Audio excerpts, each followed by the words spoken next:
Biyyoota gamtaa Awuroopaaf kan Yuunaayitid Isteets kanneen naannoo waraanaan miidhamee Tigraayin daawwatan marii nageenyaaf gargaarsa irratti ejjennoo finciltoota cina dhaabbachuu isaanii himachuun balaaleffateera. Mariin mootummaa muummicha ministeeraa Abiy Ahmediif adda bilisummaa uummata Tigraay TPLF gidduutti taasifamu ifa galaadha. Garuu eenyutu gidduu seenuun akka qabu dabalatee gaaffiiwwan ijoo ta'antu hafa. Gaanfa Afriikaaf jila Ameerikaa ka ta'an Maayik Hamariif ka gamtaa Awurooppaa Anet Weber torbee kana magaalaa guddoo Tigraay Maqalee daawwachuun deeggarsa gamtaa Afriikaa jalatti mariin akka eegalamu dhiibbaa taasisaniiru. Tigraay keessatti tajaajilli bu'uuraa akka deebi'uuf gargaarsa naannichaaf ollaa Affaariif Amaaraa akka hin daangeffamnes gaafatanii jiran. Garuu gorsaan nageenya biyyoolessaa Abiy Reedwaan Huseen ergama jiloota kanaarratti mootummaan mufannaa akka qabu kamisa kaleessaa Tiwiitarii isaanii irratti barreessuun ibsaniiru. Gareen kun marii nagaaf waadaa shakkii hin qabneef dhiibbaa gochuu hin dandeenye haalduree qaamni bira kaa'e guutuu irratti fuulleffatan jedhan. Marii jalqabuudhaan nagaa uumuu haala dandeessisu uumuuf jecha tajaajila bakkatti deebisuu ilaalchisee fedhiin mootummaa irra deebi'ee mirkanaa'eera jedhan Reedwaan. Mootummaan naannoo Tigraay gamasaan ibsa baaseen jiloonni kun walitti bu'iinsa hamaa kana xumuraan ga'uuf tattaaffii isaan godhan galateeffate. Mootummaan naannoo Tigraay humnoonni weerartoota ta'an hundi gamasii ba'uun barbaachisaa ta'uu ejjennoo cimaa isaan qaban walitti bu'iinsichi karaa nagaan akka furamuuf cicha jiloonni kun qaban ni dinqisiifanna jedhee jira. Naannoo kibbaa godinaa Guraageetti guutummaadhaan humnoonni nageenyaa dabalataa bobbaafamuu isaanii jiraattonni raadiyoo sagalee Ameerikaatti himaniiru. Mootummaan naannichaa ibsa kaleessa galgala baaseen akka jedhetti gareewwan Guraageen naannoo akka ta'u gaafanna jedhan tokko tokko gaaffii kana humnaan dhiibuuf qophaa'aa akka jiran ibseera. Godinaan Guraagee yaada mootummaan dhiyeenya kana naannoo kibbaa lamatti qooduuf dhiyeesse keessaa hanga ammaatti kan hin raggaasifamin jiru tokkicha.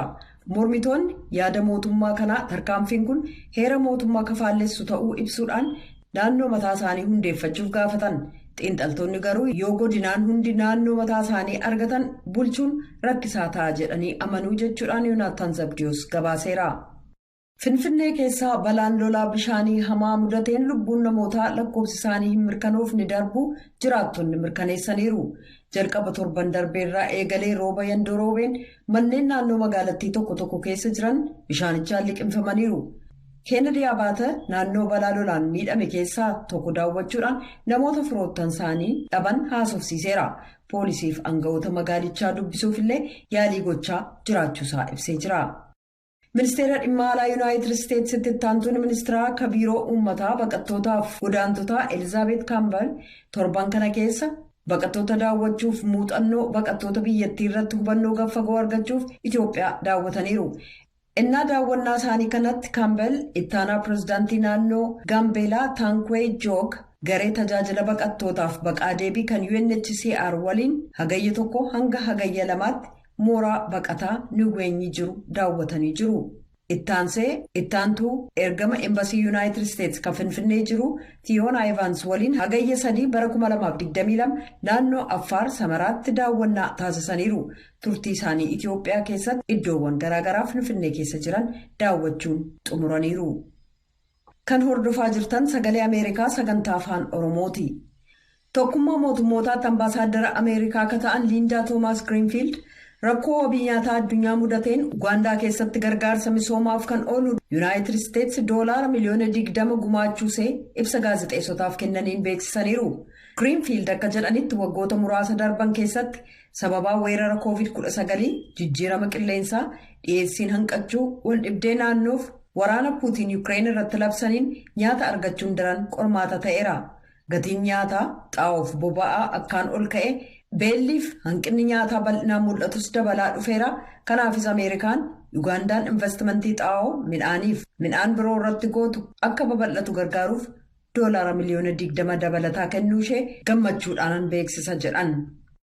Hooggantoonni Sudaan kibbaa seera qabeessummaa isaa ilaalchisee yaaddoon jiraatus mootummaan biyyattii waggoota dabalataa 2 aangoorra akka turu beeksisaniiru jechuudhaan Mohammad Yuusuf Naayiroobii irraa gabaaseera.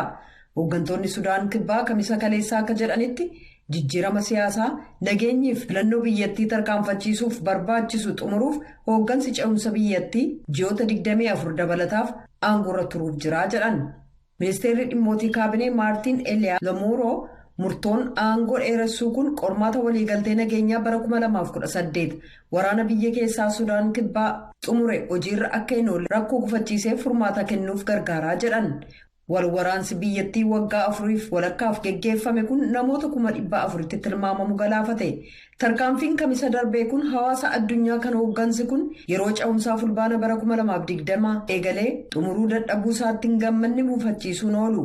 Waliigalteen nageenyaa kan bara 2018 irra gahame biyya haaraa tolfamte kan addunyaa kanaa tasgabbeessuuf jijjiirama nageenyaa haqaa heera mootummaaf filannoo akka taasifamu gaafate.